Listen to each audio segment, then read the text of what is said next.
Buenas noches, bienvenidos al banquillo, gracias por estar con nosotros en esta entrega de hoy que nos permitirá conocer cómo están las finanzas nacionales, las expectativas que tiene el sector privado y la academia para hacerle frente a grandes decisiones que se tendrán que tomar en los próximos días. Ha iniciado la negociación del salario mínimo.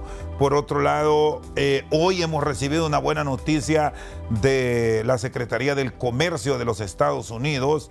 Se podrán enviar productos ya de Honduras a cero tasa de aranceles, que nos generaba una competencia con los vecinos, con El Salvador y Guatemala, con un enorme desbalance porque ellos no pagaban y ya Honduras a partir de hoy tampoco va a pagar en ciertos productos. Estos temas los vamos a desarrollar con nuestros invitados de hoy. Don Daniel Discoa, subsecretario de Estado en el Despacho de Trabajo, el licenciado Juan Humansor, que es el director coordinador del Observatorio Económico de la Universidad Nacional Autónoma de Honduras, y don Daniel Fortín, que nos acompaña a través del Zoom. Es secretario de la Junta Directiva del Consejo Hondureño de la Empresa Privada. Buenas noches a ambos. Y quiero arrancar con usted, licenciado Fortín, porque hoy, en medio de todas estas dificultades, estamos, bueno, recibiendo noticias favorables que, si las aprovechamos, puede generar una esperanza para el país. ¿Qué espera el sector privado a nivel de las grandes decisiones de la administración Aspura? Hoy, como adelantamos, Estados Unidos ha dicho que productos como el café, los bananos, la industria manufacturada, los textiles, ya podrán llegar a cero tasa de interés, de aranceles en este caso, a los Estados Unidos. ¿Qué esperan? ¿Cómo proyectar una armonía entre el Estado y ustedes que invierten? Don Daniel, buenas noches. Buenas noches, Chendo, y buenas noches a los invitados ahí en estudio. Nosotros estamos muy contentos con esta buena noticia porque nos pone al mismo nivel que Guatemala y El Salvador. Nosotros estábamos teniendo esa desventaja de que nuestros productos estaban a un arancel un poquito más alto, a una tarifa un poco más alta que la de nuestros vecinos, y obviamente eso iba a generar que el comprador en los Estados Unidos y el beneficiario final tuvieran que pagar más por los productos de nuestro país.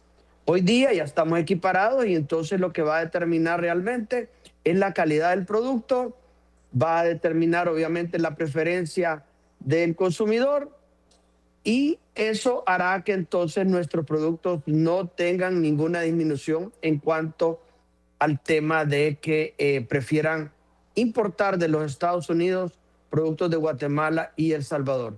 Eso significa de que nuestro gobierno, el presidente Afura, está haciendo un buen trabajo con el gobierno de los Estados Unidos para tener las mismas ventajas, para tener los mismos tratos que hacen que Honduras pueda estar bien. ¿Y qué de la generación de empleo, de la confianza que se debe tener para el sector privado, en la apertura que debe dar el gobierno para que sean ustedes los que tomen ese gran reto en cuanto a la generación de empleo? ¿Qué se requiere ahora en un momento que se están planteando cambios estructurales dentro de la administración pública? Hemos visto de las últimas horas en una decisión del Consejo de Ministros que ahora sí va esa reducción del aparato estatal que tanto nos ha golpeado el tema presupuestario en Honduras, Daniel. Nosotros hemos estado en una campaña en el Consejo Hondureño de la Empresa Privada desde hace varios años, diciendo de que Honduras lo que necesita es empleo y más empleo. Y esa ha sido una campaña que hemos estado por los últimos años insistiéndole al gobierno de que ese debe ser uno de los principales objetivos del Estado. acompañar a la empresa privada para generar más empleos. Nosotros sabemos que un gran empleador ha sido el Estado de Honduras. Sin embargo, es lógico que el Estado de Honduras no debe ser el gran empleador, debe tener el número ideal de personas para poder manejar el Estado. Quiero aprovechar que también debemos insistirle a este gobierno que nosotros tengamos una carrera de servidor público, que el servidor público en las áreas críticas de todos los diferentes ministerios y entidades centralizadas y descentralizadas tenga una estabilidad laboral, no importando de qué partido son, pero que puedan estar trabajando dándole la continuidad necesaria al Estado para que éste no tenga los problemas que se han tenido en el pasado, de que hayan esos cambios y pasen las escobas al final de cada gobierno o al principio del nuevo gobierno. Eso es importantísimo que nosotros lo hagamos, asimismo como hacer un plan de nación a corto, mediano y largo plazo para que entonces nosotros podamos tener la salud que queremos, la educación que queremos, la infraestructura que queramos y el desarrollo económico, que Honduras tiene un potencial enorme para lograrlo, siempre y cuando podamos seguir trabajando de la mano del Estado. Bueno. En estos días eso hemos percibido, y obviamente el Estado tiene que tener el número ideal de personas y los puestos con las calificaciones deseadas para que cada funcionario público las cumpla a cabalidad. Muy bien, ya voy a volver con el licenciado Fortín para seguir este desarrollo que me llama la atención lo que se plantea, por cuanto el gobierno, el Estado, Daniel, ha sido el gran empleador de los últimos años, cuando la lógica nos dice, ya vamos a revisar los elementos que tiene la academia, que es el sector privado el que debe tomar esta iniciativa. ¿Cómo se plantea ese proceso de reducción del aparato estatal? Bueno, y con la responsabilidad que cae en la secretaría de la cual usted forma parte, en la revisión, en la garantía que reclaman los trabajadores para que se les respeten sus derechos. Daniel, buenas noches. Bueno, buenas noches, un gusto. Un saludo a don Daniel Fortín, al licenciado, y pues a usted, Rosendo, y al pueblo de Comayagua, especialmente a Ciguatepeque, mi ciudad natal. Mire, voy a empezar con lo último que dijo el licenciado, que de hecho han sido palabras de nuestro mismo presidente. Ya hay que estarnos olvidando, Rosendo, de papá gobierno que nos va a resolver la vida. Tenemos que poco a poco ir sacando ese chip. Yo sé que no es fácil, yo sé que históricamente pues existe un compromiso político de ganar la presidencia y emplear a un buen número de personas, que yo no digo que no se va a hacer, claro que se va a hacer, pero no podemos estar pensando en que el gobierno va a ser quien va a recoger a todos los trabajadores de Honduras. No hay gobierno que aguante, ni siquiera el de los Estados Unidos tiene la capacidad de emplear a todos sus ciudadanos, y en este caso lo que el gobierno debe hacer es generar condiciones, fortalecer la inversión privada y que ésta dé su trabajo. ¿Cuál es nuestro papel como gobierno? Bueno, cobrar los impuestos, eso es evidente, hay que cobrar los tributos, generar aquellas condiciones de inversión, encargarnos de que a los trabajadores se les respeten sus derechos laborales, porque el derecho laboral tiene un principio pro trabajador, es decir, es un principio protectorio, es contrario a derecho todo aquello que lacere los derechos de los trabajadores, y nosotros como Secretaría debemos estar ahí garantes. Pero yo coincido totalmente, es la visión del presidente, no podemos estar con secretarías superinfladas, Rosendo, no podemos estar en lugares donde hay un escritorio y hay 4 personas asignadas ahí, y en ese sentido yo coincido totalmente con esta visión y debemos avanzar hacia la modernización del Estado. Otro punto interesante es la carrera del servidor público o la carrera administrativa. Es un tema que debe irse formalizando más. Sí existe ya, de hecho, en la Secretaría del Trabajo, yo no lo voy a negar, ya se han hecho algunas cancelaciones, pero también se está respetando a gente que tiene 10, 12, 15 años de estar ahí. Estamos siendo respetuosos de la carrera administrativa, porque hay puestos bastante sensibles, Rosendo, que traen procesos de años, de décadas incluso, y de repente usted, por un componente político, corta una persona de un día para otro. Quien va a pagar el precio, sin lugar a dudas, es el Estado. Y como tercer elemento, celebrar este tema de los aranceles porque, mire, justamente ayer sosteníamos una reunión con uno de los sectores industriales, ahí me invitó el ministro abogado Fernando Puerto, y aquí el gobierno que se fue, que no vamos a hablar nada porque es una orden del presidente y no es nuestra manera de ser, estar hablando y viendo para atrás y quejándonos de todo, pero sí se pudo sentir un corte un poco antiempresarial, ¿no? Con estos discursos del patrono que explota, que bueno, si alguien explota, yo sé que hay que sancionarlo, pero no podemos estar viendo a la inversión como enemiga porque entonces, ¿quién le va a dar trabajo a la gente? Entonces, el día de ayer casualmente nos explicaba un sector industrial que, mire, para la maquila, por ejemplo, es más barato instalarse en El Salvador o en Nicaragua. Entonces, nosotros nos preguntamos, entonces, ¿cómo nosotros como país le decimos a ese inversionista, venga a Honduras, si él dice, bueno, me es más barato en El Salvador o me es más barato en Nicaragua? ¿Qué le ofrecemos aquí? Pero ya con este tema de los aranceles, sin lugar a dudas, el país se va a volver más competitivo. Ahora sabemos que pues el presidente, Dios mediante, haga una labor de lobby, que pueda visitar Estados Unidos, otros países y pueda traer la inversión. Así que esto lo celebramos porque sin lugar a dudas va a permitir que Honduras sea más competitivo y genere trabajo, que es la misión que nos han encomendado. Estamos casi a un mes, Daniel, de haber arrancado la administración actual. ¿Se tiene un diagnóstico? ¿Ya se logró mapear dónde habrá intervenciones?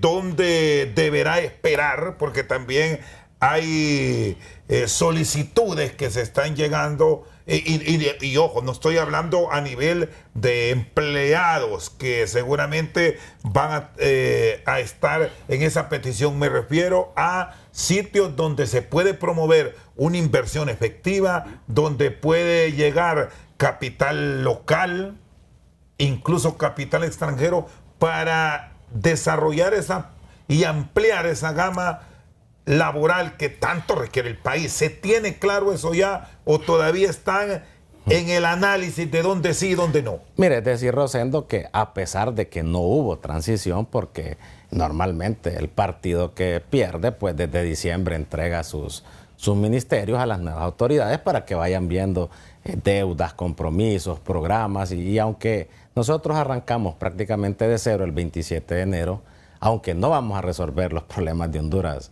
en un mes, pero ya tenemos avances importantes, Rosendo. Lo que pasa es que hay cosas que quizás no se ven a priori, pero le puedo poner un ejemplo. El día de ayer sostuvimos una reunión con personeros del BID que traen un muy buen programa para la generación de empleo. Tienen una meta ambiciosa de emplear casi 10,000 personas, enfocándonos específicamente, por ejemplo, en el migrante retornado, que es un caso muy especial. Entonces, de entrada se estaría trabajando en este sector del Paraíso, Choluteca, zona central, zona occidental, y se espera seguir teniendo este tipo de programas para poder empezar de a poco a resolverle al pueblo esa necesidad de poder tener un ingreso, de aumentar la productividad, Rosendo, que es otro tema que como país nos afecta. Mire, cada que vamos a negociar el salario mínimo, que es un derecho y nosotros entendemos que hay que hacerlo, pero Honduras tiene una baja productividad, entonces a largo plazo, pues el licenciado sabrá más que yo de eso, terminamos generando una inflación que no es saludable para la economía. Sin embargo, decirle que hemos hecho avances importantes, no solo en eso, Rosendo, mire, en un mes de gestión ya se terminó la era de las juntas interventoras en el Seguro Social, ya tenemos un director que poco a poco tenemos la esperanza de que vaya a devolverle la dignidad que nuestro pueblo merece en cuanto a salud. Instalamos la mesa de salario mínimo, que era una deuda desde noviembre. Estamos resolviendo el tema de Infop, entonces vamos avanzando. Juan, buenas noches, bienvenido. La academia que ha encontrado y dónde se deberá tener un proceso sistemático para un cambio efectivo. Se difundió recientemente la encuesta de hogares, el programa que ha revisado la realidad del país. Y digo aquí que esperamos que se trabaje de forma íntegra, porque si hay algo que aquí adolecemos en Honduras es de estadísticas. Siempre estamos con eso de aproximaciones. Uno va a otros países y concretamente nos dicen, en tantos hogares tenemos estos problemas, hay que atacarlos de esta forma, estas son las posibilidades de generación de empleo efectivo, crecimiento económico. Siempre estamos con algún grado de incertidumbre. Buenas noches. Buenas noches, mucho gusto. Al licenciado Fortín. Rosendo, es interesante, ¿verdad?, de todo lo que, cómo comenzamos el programa. Sí, según la semana pasada nosotros publicamos nuestros resultados de nuestra encuesta de hogares, ¿verdad?, que es una encuesta que hacemos a nivel nacional. Llegamos a los 18 departamentos, ¿verdad?, del país y casi el 60% de todos los municipios, o sea, una buena cobertura. Entonces, bueno, en el orden de los temas, pues, en buena hora, ¿verdad?, que bien que se logró solucionar el problema de los aranceles. Entonces, eso va a lograr que puedan entrar con mayor facilidad, pues, nuestros productos, principales productos, textiles, café, a los Estados Unidos. Pero ahora viene la parte nuestra. Ok, ahora necesitamos entonces que aumentar la producción, aumentar la productividad de nuestras tierras, la productividad de nuestros trabajadores, porque para poder sacar ventaja, pues, porque yo lo he venido diciendo, el precio del café históricamente ha sido un precio muy bueno. Desde 2024 ha venido creciendo, sin embargo, en el 2024 no se aprovechó, porque teníamos buenos niveles de precios de café, pero no buenos niveles de producción de café, exportación de café. Entonces, ahí desaprovechamos la oportunidad. Muy bien, en 2025 sí logramos aprovechar ese buen precio con una mejoría importante en la producción de café. Entonces, pudimos atraer más divisas, ¿verdad?, al país, y un buen alivio a nuestra balanza comercial. Entonces, en el tema del empleo, la pregunta que le hace Rosendo al subsecretario, que vamos a aprovechar que está aquí, nosotros sacamos información a nivel regional, secretario. Tenemos nosotros el desempleo a nivel regional. ¿Cuánto es el desempleo? A nivel nacional nos sale una reducción del desempleo de un poco más de 1%, muy bueno. O sea, hemos recuperado la empleabilidad. Por un lado, tenemos entonces, pero niveles, por ejemplo, aquí en la zona centro, un nivel de desempleo más alto, por ejemplo, que en Occidente, que en Oriente. Entonces, nosotros tenemos documentos, siguiendo la pregunta que hace Rosendo, pues, de que necesitamos hacer, ¿verdad?, políticas laborales de trabajo en función a las características laborales del mercado laboral de cada una de las regiones. ¿Dónde es urgente intervenir, Juan, de acuerdo a este mapeo de ustedes? Según nuestras cifras, el desempleo más fuerte es aquí en Tegucigalpa, ¿verdad?, en la zona central, Tegucigalpa y alrededores, en la zona sur tener un desempleo más alto, incluso más alto que el promedio, según nuestras cifras. Entonces, sí tenemos información, Rosendo, estadística. ¿Y la capacidad de esa mano de obra es para aprovecharla a qué área? Y le formulo esta pregunta porque después quiero que Daniel Fortín me diga si hay capacidad del sector privado para absorber y cómo el Estado puede ser un facilitador para esta generación de empleo. ¿Qué áreas? Muy acertado lo que dice el subsecretario. O sea, no es que el Estado tiene que generar empleo. Ok, es más, según las cifras del INE y nuestras cifras, la mayoría de empleo lo genera la empresa privada. Estamos. ¿Cuáles son las áreas en donde más hay que trabajar? Pues en tecnificar un poco más el agro. Ok, porque necesitamos generar trabajo, empleo de mayor calidad en el agro. ¿Y esto qué significa? O sea, para poder sacar mayor valor agregado en nuestros productos agrícolas, necesitamos capacitar más a nuestros trabajadores. ¿Eso qué va a generar? Mayores ingresos a nuestros trabajadores. Porque seguimos nosotros todavía en nuestro mercado laboral dependiendo del sector comercio y el sector agrícola. Sin embargo, no son los sectores que más crecen en el país. El sector que más crece en el país es el sector intermediación financiera, que no es tanto la absorción que tiene en el mercado laboral. Sí, según unas cifras que ahorita como universidad estamos generando, el sector de intermediación financiera es el que mayor potencial tiene para absorber la mano de obra de alta calidad. Eso sí. Pero mano de obra de media calidad, sector comercio, sector agricultura. Entonces tenemos que apostar, ¿verdad?, tanto la empresa privada, el gobierno y nosotros como academia, comenzar a apostar, ¿verdad?, por generar mayores profesionales que tengan las capacidades para poder insertarse con mayor facilidad al mercado laboral. Muy bien. Hago la pausa y al retorno nos conectamos nuevamente a San Pedro con el licenciado Fortín para conocer de esas capacidades que tendría el sector privado, pero sobre todo qué están demandando del Estado para volver efectivos estos procesos? Ya se los contamos. Seguimos esta noche al banquillo. Licenciado Fortín, las reglas claras que ustedes han venido solicitando, ¿cómo esperan encontrarlas? ¿O cómo han observado la relación con la nueva administración después de un divorcio? Y digo un divorcio porque ustedes lo hicieron público con el Estado, incluso recordando que en su momento la empresa privada hasta hizo una bandera negra media asta. Bueno, hay que recordar por qué izamos esa bandera negra a media asta.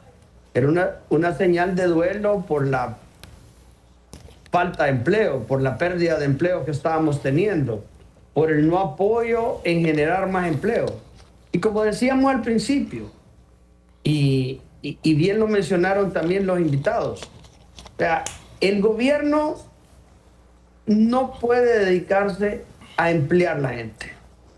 El gobierno tiene que tener, la mayoría de sus funcionarios deberían de ser de carrera y trascender gobierno tras gobierno para que la administración pública pueda ser manejada de una manera más adecuada, más profesional.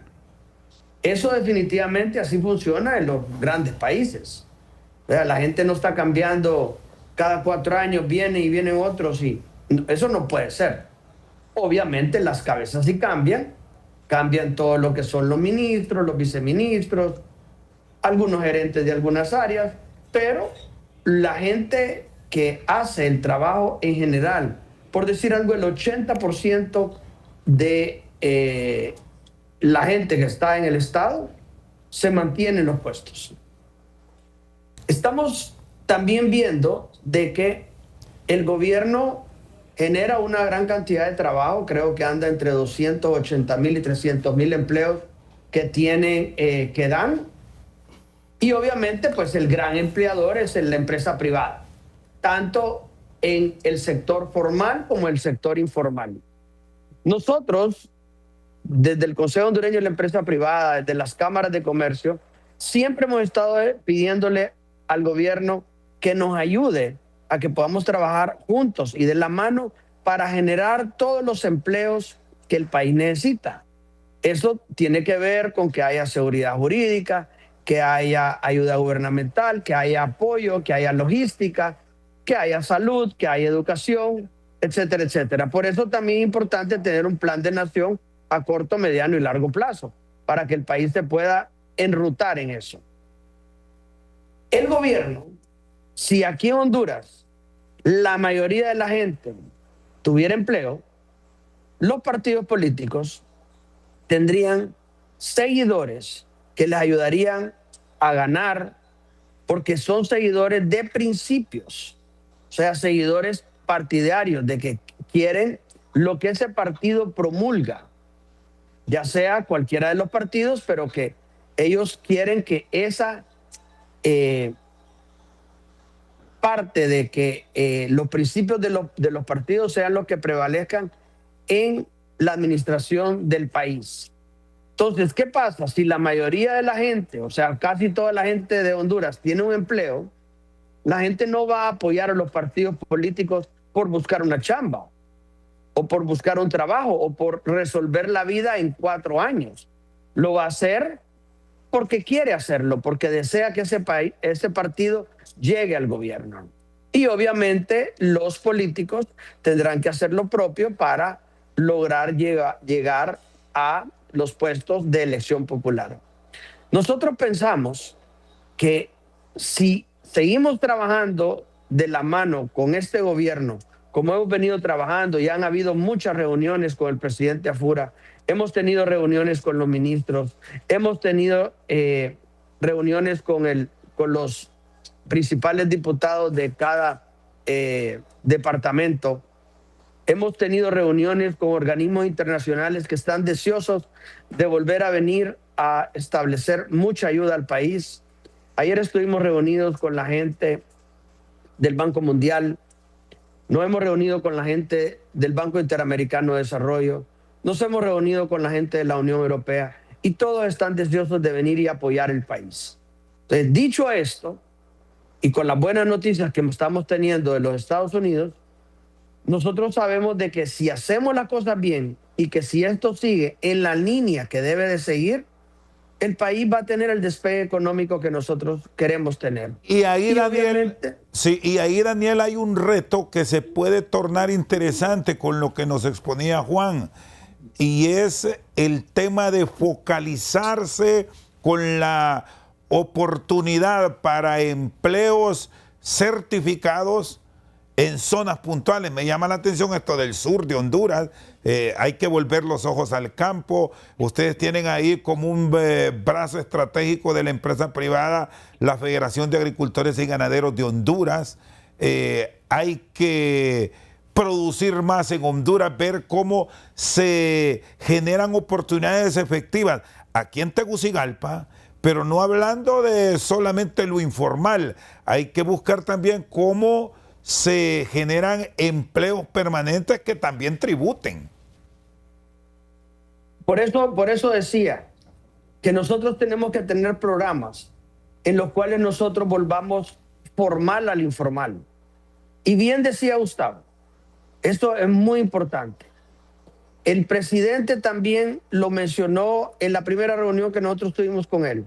Él quiere tecnificar a la gente, enseñarle a la gente carreras técnicas, para que en Honduras pueda haber mucha gente capacitada haciendo trabajos técnicos, que es importantísimo, son de primera necesidad, y no es que es más importante un trabajo técnico que un trabajo universitario. O sea, nosotros necesitamos gente que haga trabajo técnico de la misma calidad que necesitamos gente universitaria haciendo trabajos de calidad. O sea, todo el mundo es necesario, todo el mundo tiene que ganar bien, todo el mundo tiene que tener todas sus necesidades cubiertas, porque de eso se trata, y que podamos hacer bien los trabajos. Entonces, el presidente tiene la idea de ayudarle mucho a que el INFOP pueda hacer lo que de verdad debería de hacerse. El INFOP debe venir y darle vuelta a la ecuación que tiene de su carga laboral. Hoy día el INFOP tiene 1,100 empleados, 900 son administrativos y 200 son técnicos. Sí.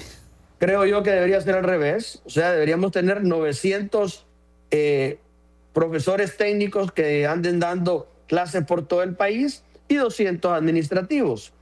Hay que evaluar también la carga de personas que hay en cada una de las instituciones gubernamentales. Chendo, hay dos cosas importantes. Según hemos escuchado en las noticias, el canal del Estado tenía 1,600 o 1,800 trabajadores. Yo creo que ni sumadas todas las televisoras de Honduras privadas tienen esa cantidad de trabajadores. No lo tienen, porque no es necesario tenerlo. Por otro lado, la Empresa Nacional de Energía Eléctrica tiene 4,500 empleados que producen menos de la mitad de la energía que se produce en Guatemala, con 2 instituciones eléctricas en Panamá que entre las dos tienen 1,500 empleados. O sea que en Guatemala producen el doble con 1/3 de la gente. Entonces, obviamente, eso hace que la carga del Estado sea muy grande, demasiado grande. Y nosotros, o sea, el país necesita que ese dinero que se gasta en tener gente que está en dobles puestos, como ayer lo vimos y lo aplaudimos, eso que hubo en el primer reunión de ministros, de que se van a suprimir algunas instituciones que hacen doble funciones o la misma función. Es importante que nosotros veamos de que esta cantidad de gente se tiene que reducir para que el Estado pueda invertir ese dinero en lo que verdaderamente el Estado necesita invertirlo, que es educación, salud, infraestructura, y obviamente capacitando a la gente que hay, y para que todo el Estado funcione como un reloj, funcione bien. Porque usted bien sabe de que de las cuadrillas que andan en la calle haciendo trabajo de las diferentes instituciones, ya sea la del agua, la de la energía eléctrica, la de la telefonía estatal, andan cuadrillas que 6 están mirando y 2 están haciendo el trabajo. Sí, solo permítame. Juan, la ley de reactivación financiera que está planteando el Ejecutivo, por un lado, y esta reducción del aparato estatal, ¿en qué va a contribuir a volver más dinámico todo el proceso de desarrollo del país? ¿Advierten que es positivo o solo es por salir del paso y cumplir una promesa? Ok, sí, lo que hablábamos ahorita, eso es una ley que hay que trabajarla bien, o sea, puede dar muy buenos resultados si se trabaja bien, si tiene los mecanismos de revisión necesarios, ¿verdad? Podría dar unos muy buenos resultados porque, bueno, al reducir el aparato estatal estamos mejorando los recursos del Estado que podríamos utilizar para invertir en sectores que tienen mayores necesidades. Pues entonces, sin embargo, no es hacerlo como decimos a rajamachete, ¿verdad? Sino que necesitamos estudiar, ¿verdad?, cuáles son las capacidades que tienen ahora los empleados estatales y con base a eso, pues decidir si vamos a quitarlo del puesto y escoger otras personas. Porque, ¿qué pasa? Esto va a generar un desempleo. ¿Ok? Recordemos que un problema fuerte en nuestro país es un problema de desempleo que en el 2025, según cifras de la universidad, se ha reducido. Sin embargo, hemos visto, Rosendo y los compañeros que están en el programa, por un lado vemos, Rosendo, que se disminuye el desempleo. O sea, estamos hablando de que hay más personas trabajando. Pero por otro lado, vemos que el ingreso de los hogares está disminuyendo, o sea, se mantiene y en la mayoría de los casos disminuye. Entonces, ¿qué pasa? ¿Qué empleo estamos creando entonces? O sea, nos estamos preocupando solamente por reducir el empleo, ¿ok? Pero no nos estamos preocupando por generar empleos de calidad, empleos que le generen mayores ingresos a las personas. Estamos hablando de, según nuestras cifras, de que más del 40% de los hogares en el país tienen ingresos en el hogar de menos de 15,000 lempiras. Entonces, ¿qué está pasando? Y por ahí viene entonces esta ley que va a generar mayor desempleo. Por eso digo, es necesario manejarlo con mucho cuidado, ¿verdad? Porque sí, por una parte viene a aliviar las finanzas del gobierno, pero por otra parte, en temas de desempleo podría hacer un poco más precaria la situación. Porque recordemos entonces que en el país un grave problema en el mercado laboral es la subocupación, ¿verdad? Que tenemos muchas personas que, si bien es cierto, están trabajando, pero no están recibiendo un salario mínimo. Ya, o sea, estamos hablando de casi el 50% de las personas que están trabajando, ya según cifras oficiales del INE, no están recibiendo un salario mínimo. Entonces, no están llevando los ingresos necesarios o suficientes para su hogar. ¿Qué se va a hacer el otro gran reto? Y ya lo vamos a abordar eso con Daniel Discua, el tema del cumplimiento de las modificaciones que vendrán con esta reforma, que si bien no ha logrado el eco que se esperaba a nivel del Congreso Nacional, va a pasar. Va a pasar con la modificación que va a sufrir, Juan. Exactamente. Sí, entonces, repito, hay que, si queremos que tenga buenos resultados, que esperemos que sí, ¿verdad? Hay que trabajarla bien, hay que trabajar con todos los mecanismos de supervisión, de revisión, para que las medidas que se adopten sean las medidas que sean las más oportunas para mejorar, por un lado, las finanzas públicas, pero también mejorar, por otro lado, el beneficio del bienestar de nuestros hogares, pues, de la población del país. Muy bien, hago la pausa, ya venimos con la visión que tiene el gobierno. Solo un promedio del 20% de los empleados en el país reciben el pago de salario mínimo. 26. Hay un gran reto que justamente han iniciado, Daniel, hoy, ya esos acercamientos para revisar ese salario, para buscar opciones de generación de empleo en estas áreas productivas como el sur y cambiar la mentalidad de los que vivimos aquí en Tegucigalpa. Ya regresamos. En nuestro cara a cara de hoy, ¿cómo van a armonizar? ¿Cómo esperan llevar esta negociación? ¿Se concluirá en estos días que le restan al mes de febrero? ¿O tendremos que esperar marzo para volver efectiva esta revisión en el salario mínimo? Y con muchas otras revisiones que se tendrán que hacer dentro del sistema laboral del país, nuestro cara a cara de hoy. Cara a Cara es presentado por Jet Stereo. Encuentra tu laptop ideal y cómprala al crédito con los Laptop Master de Jet Stereo. Laptops que van a tu ritmo. Bueno, licenciado Discua, ¿cómo esperan llevar este proceso y también revisar que lo que definan se cumpla? Porque yo decía 20%, es un aproximado. Usted me dice que solo es el 25%. Es correcto. Bueno, ya hemos avanzado. De hecho, llevamos ya 2 reuniones con este tema de salario mínimo, que insistimos, es un tema que se debió instalar desde el año pasado. Mire, el tema es sensible y se presta, Rosendo, podríamos hacer programas y programas sobre el ingreso justo, entiéndase por salario mínimo aquel necesario para las necesidades básicas de las personas y si es posible hasta para la recreación. En este sentido, mire, más de 2 millones de hondureños trabajan en la informalidad, es decir, subempleados. ¿Por qué? Porque no solo pensemos, Rosendo, en empresarios, siempre pensamos en los grandes industriales, en la maquila, en las cadenas, pero aquel comedor de una familia que tiene 3 empleados también es un empresario. Entonces, para la gente que tiene negocio, todos van a entender que no es fácil sortear un negocio, sacarlo adelante, sacar un préstamo, sacar permisos de operación, lidiar por ahí con la extorsión si es que le toca.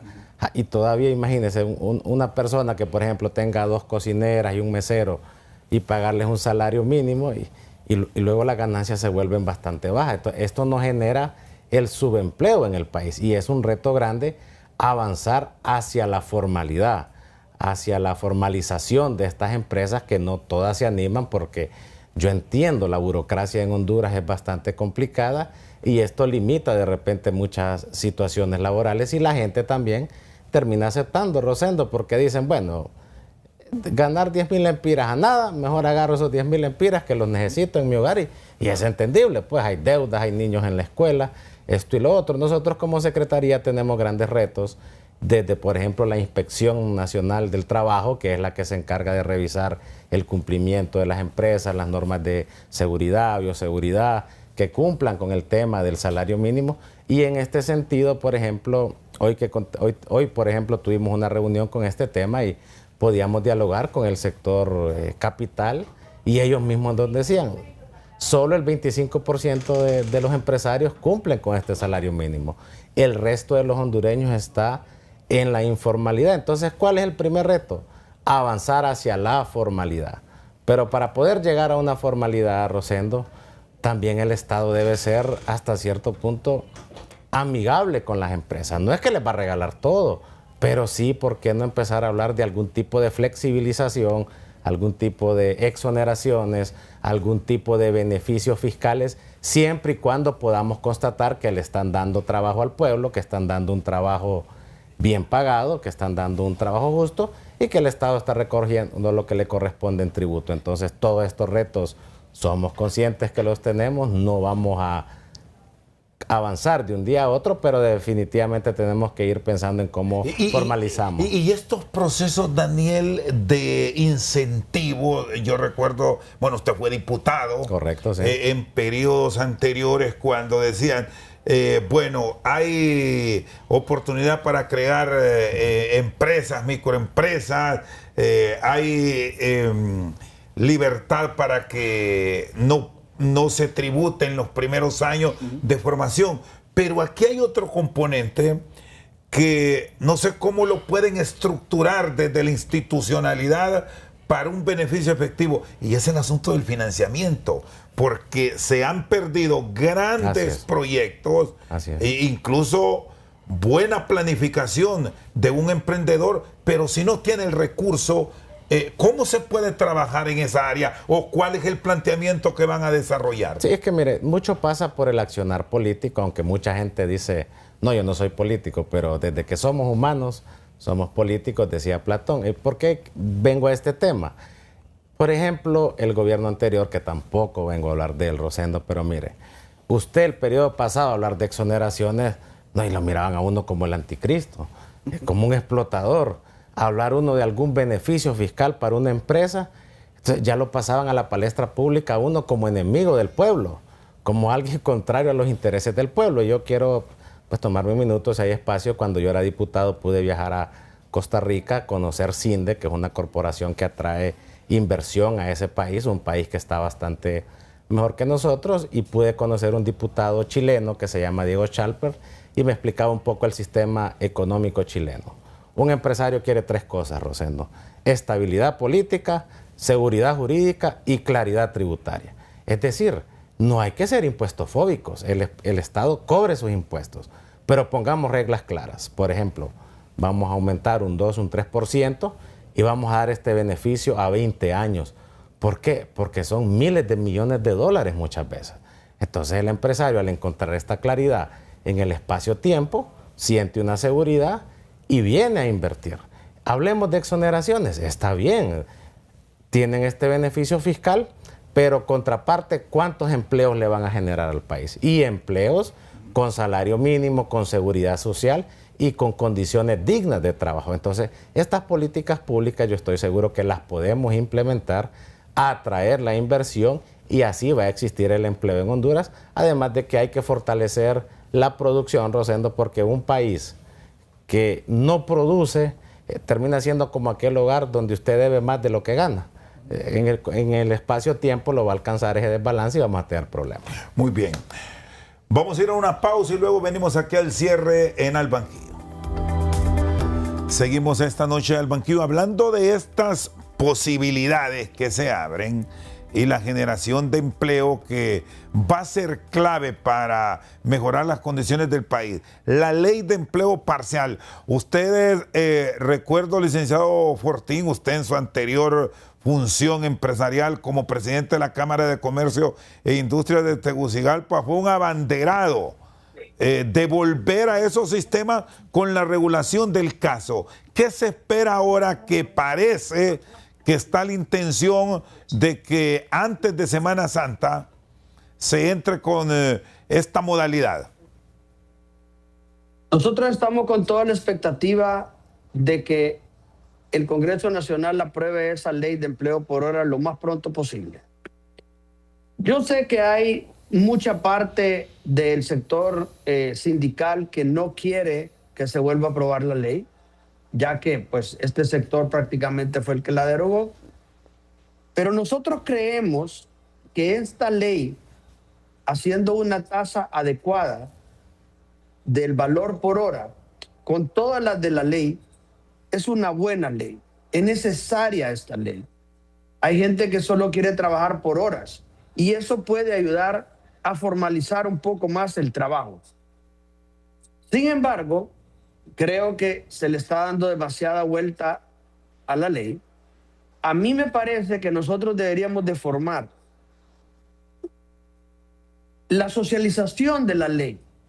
No debe ser de hablar con los diferentes sectores por separado. Debemos sentarnos en una mesa, de una. Y en esa mesa debería estar la empresa privada, los trabajadores que no están sindicados, los sindicatos y también los que no tienen empleo. Y ahí nos deberíamos de sentar en una mesa para determinar qué es lo que quiere la gente, cómo quiere la ley. Porque ahí es donde están, cómo se va a decidir sobre esa ley.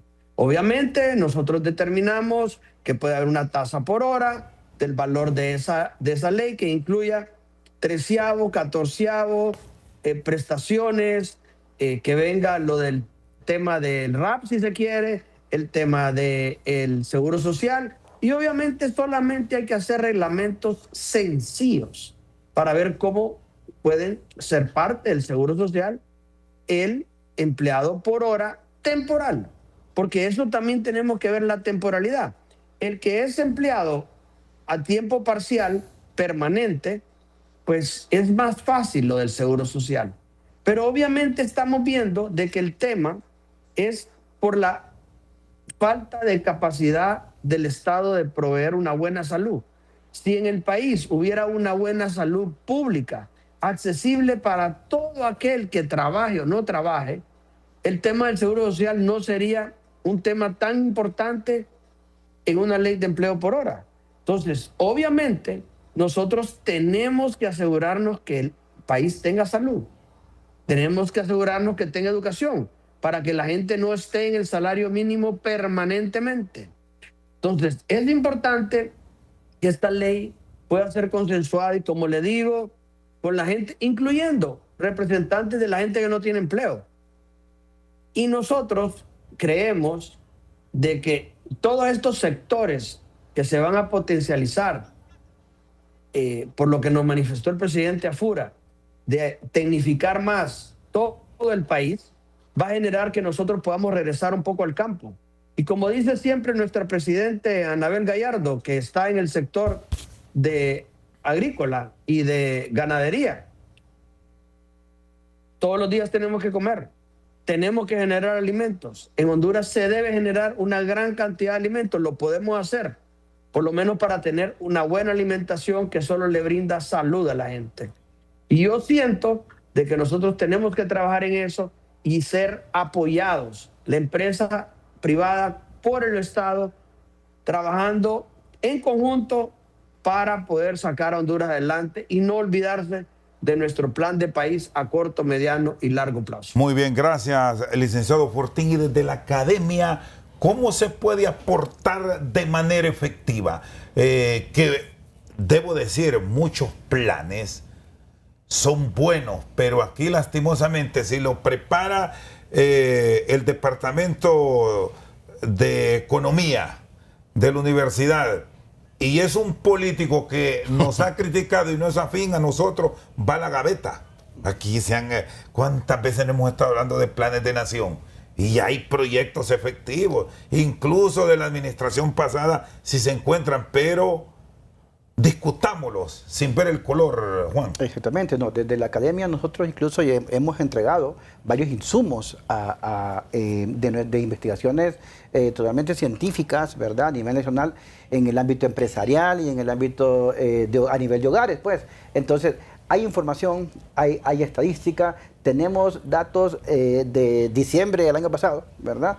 En que cuál es la situación que los hogares en Honduras tienen, cuáles son los principales problemas que tienen. Tienen problemas de que hay crecimientos en temas de precios de los alimentos, el transporte es lo que más crece. O sea, cuando se le preguntan a los hogares cuál es lo que más ha empeorado en su hogar, dicen los precios de la canasta básica. Estamos, la economía nacional ha caído. Entonces, hay información y toda esa información la tenemos de forma regional. Está a disposición, la tenemos en nuestra base de datos, está a disposición del público general. Se puede ver también cuáles son las principales falencias que tienen o las necesidades que tiene el sector empresarial. Tenemos un diagnóstico de sistemas de mercado que lo hemos presentado incluso el año pasado. Presentamos un documento con propuestas de medidas de políticas en 8 factores importantes del sector empresarial del país. Y ahí están las políticas, qué políticas tienen que implementarse, quién la va a implementar y cuáles son los resultados si estas políticas se implementan bien. Bueno, aquí tienen un buen aliado, Daniel, para revisar esos números, sí, y tener, bueno, en esta ley de empleo parcial, como la llaman ahora, un buen sistema que nos permita medir, en base a estos datos de la academia, si son efectivos por zonas puntuales, porque viene la Semana Santa y es obvio que las zonas del litoral Caribe y el sur tendrán sus oportunidades. Sí, mire, esta ley yo sé que genera posiciones encontradas. Mire, sabemos que hay oposición de algún sector, hay otro sector que la quiere. De hecho, cuando yo era diputado, en aquel momento se llamaba Ley de Empleo por Hora.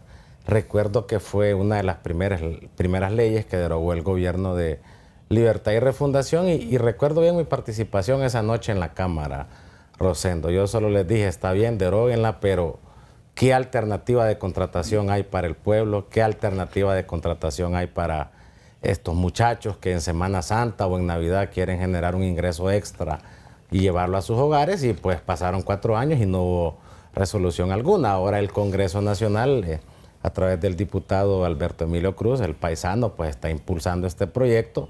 Nosotros como Secretaría lo vamos a conocer formalmente la otra semana, si no me equivoco, en este periodo de socialización, y pues ahí haremos las observaciones, entendiendo que constitucionalmente es el Congreso quien crea, interpreta y deroga las leyes del país, y son ellos los que tienen la decisión final. Yo solo le puedo decir, vamos a esperar, vamos a conocer. Tiene que ser una ley que respete todos los derechos del trabajador, llámese cesantía, aguinaldo, prestaciones, y también puede ser una herramienta para ir avanzando hacia la formalidad del empleo con esta nueva modalidad, pero me quedaría hasta ahí esperando tener una formal presentación de la ley, y también habiendo el Congreso, que es realmente quien emite la ley, escuchaba a todos los sectores, sector obrero que tendrá sus planteaciones, sector capital, y pues bueno, los legisladores que tienen la última palabra. Muy bien, les agradezco a nuestros invitados de hoy, Daniel Discua, Daniel Fortín, de Daniel, y Juan Humansor. Buenas noches, que estén bien.